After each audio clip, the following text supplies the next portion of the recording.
আপনার নাম? মোহাম্মদ আবুল হাসান। আবুল হাসেম। আপনি কোথায় চাকরি করেন? আমি মহিলা বিষয় অফিসে চাকরি। কিসের চাকরি করেন? মহিলা বিষয় দপ্তরে পিউন। অফিস আচ্ছা, অফিস সহকারী, অফিস সহায়ক। অফিস সহায়ক। আচ্ছা, আপনার বাড়ি কোথায়? রূপগঞ্জ থানা। রূপগঞ্জ থানা।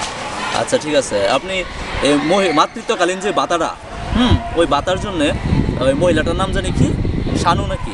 হ্যাঁ, শানুর কাছ থেকে আপনি কত টাকা নিচ্ছেন? 1 লক্ষ টাকা দিচ্ছে। 1 লক্ষ টাকা কম দিচ্ছে। আচ্ছা, 1 লক্ষ টাকা দিচ্ছে 100 জন মানুষের কাছ থেকে। 85,000 টাকা। আচ্ছা, 85,000 টাকা দিছে, মানে 100 জন মানুষের কাছ থেকে 85,000 টাকা নিছেন।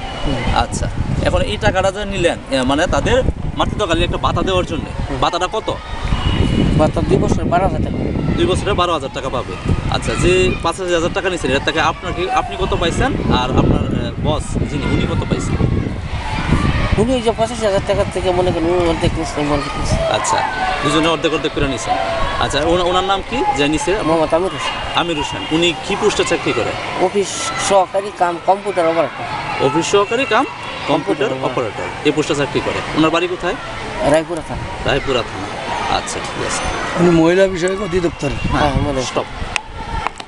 স্টপ, ঠিক আছে, এখন ঠিক আছে।